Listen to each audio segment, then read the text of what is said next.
Hey gang, it's JC, and this is your Daily Dose for Monday, May 10th, 2010. A cooperative venture with Mind Active in beautiful downtown Brentwood. You can check our archives anytime by going to the top of the page and hitting the menu bar. We are making major improvements to this site. You're going to be seeing that in just a couple of days. I want to start today with the turnout for the big charity softball game for Officer Matt Crosby of the Rock Hill Police Department. We had it on Friday night at CBC. What a turnout. The Blues were all there. The Blues alums were all there. Mabry and Matheny were there. John Mabry played shortstop on my team and was spectacular. I pitched. Now let me just tell you something. I pitched batting practice and watched these guys. I just kept lobbing them in there. They're hitting them out. They're hitting them out. I just keep lobbing them in. So then the game starts. Of course, I start, going in and out, going deep in the box, going short in the box, throwing out of the strike zone. These guys are all trying to hit home runs. My team wins 5-3. All of these big star athletes, and we win 5-3. It was just fantastic. I got to tell you, I don't even if it's a charity game, if it has anything to do with softball or baseball, and I'm pitching, I'm really sorry, but I just turn into a total shit. I really do. I'm sorry. I want to win, and I frequently do. That's just the way I am. Steve Spagnuolo was there. The media was all there. And I've said this before. I'll say it again. By the way, look at this. They even made these beautiful jerseys for us, and on the back, everybody got the name and a number and everything like that. Very, very nice. I've said this before. I'll say it again. Everybody should be so fortunate that at some point in their lives, they have a connection to an organization like the St. Louis Blues alumni organization. They are absolutely incredible. All right, let's talk about Saturday Night Live. Everybody's buzzing about Betty White's appearance. She was great. The writing was pathetic with just a few exceptions. In almost every case, it was just so predictable. It was an old lady saying or doing something that wasn't age appropriate, or saying something that was all sexual innuendo. Even the CSI Sarasota idea, which was very funny, was blown. It was just they just kept hitting one note over and over and over again. I was actually embarrassed for Betty White. She deserved better. Even the returning women, I thought that effort was wasted for the most part. And even the bit at the end with Tina Fey as the census taker, I mean, they were ripping off their own material. That's a bit that Tim Meadows did with Christopher Walken 5 or 6 years ago, and it was much funnier then. I just don't understand. I think sometimes they get so excited about who their guest host is that they forget to write good material for him. By the same token, it had the best ratings for Saturday Night Live in 18 months, but all that really means is that people tuned in hoping that it would be good.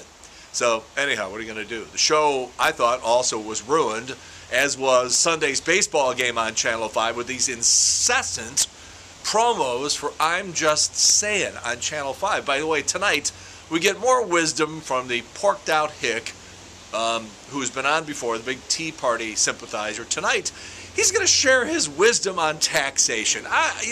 Whenever I need insight on economics, I go to a guy at a country music station where his knowledge is pretty much limited to Bob Bookie and his cousin Weenie got a feed store and 2 bags of pig slop is missing. How many bags has they got left? Oh, brother. Channel 5, Oh, he's really good at ciphering, folks. Channel 5, continue to embarrass yourself. By the way, the May sweeps have begun, which is why you're seeing all these stupid promos. Channel 4 in it with the superstar reporter Craig Cheatham. Gosh, he's good. Doing psychic fraud. Psychic fraud. Thank you. At some point, something will crawl out from under your refrigerator and kill you too. It's the May rating sweeps in TV, and they just cannot control themselves. All right, what else we got here? Oh, back to the world of country music. Kenny Chesney says his home is flooded down there in Nashville at the floods. Now all he needs is for his tractor to break down and his wife to leave him, and he's got himself another #1 hit. Another bulge has produced a problem for Tiger Woods, this one in his neck. Lawrence Taylor has been dropped by Nutrisystem. Boy, there's a racket for you. I'm at a bookstore over the weekend, and they make an announcement that Elaine Vietz, who wrote for the St. Louis Post-Dispatch for many, many years, was doing an appearance in the store.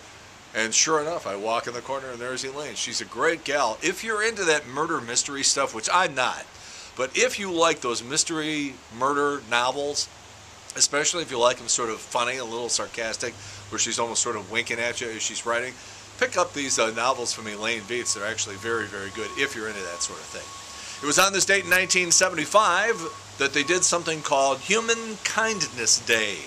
And Stevie Wonder played in front of a crowd of 125,000. At least that's what they told them.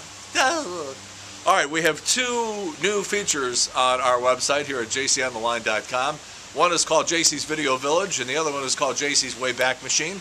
And they have both been updated today. You can check them out. For the Video Village, this is actually sort of a funny story.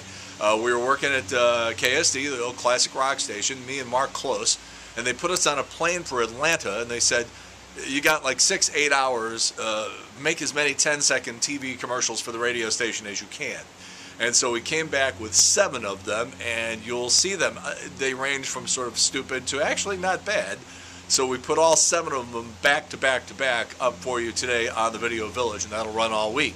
JC's Wayback Machine. Remember Tom Sharp, the comedian who was the Schnooks guy for a while? He was the Boatman's guy for a while. As soon as you see him, you know who I'm talking about. He's actually doing commercials for another bank right now. After years of doing commercials for one company, he just sort of popped up working for another one back in 1988, and we found that tape, and that is on the Wayback Machine this week. JC's Eye Candy today. Somebody turned Will Ferrell loose in a minor league baseball park and said, get out there and pitch. You'll see the video on JC's Eye Candy today. All right, tomorrow, did you ever wonder why restaurants are so loud? We're going to tell you the reason why. And also, we have a list of sex-related injuries. Yeah, come on back for that, okay? We'll see everybody in Ellisville tonight. We are kicking off our season tonight, weather permitted, in the St. Louis Men's Senior Baseball League. Game 1 tonight out in Ellisville. JC working the bump. How about that? We'll see you tomorrow. In the meantime, that's JC's Daily Dose for Monday, May 10th, 2010. A cooperative venture with Mind Active in beautiful downtown Brentwood. And in the meantime, we've eaten this one to death. Have a good one. See you later. Bye.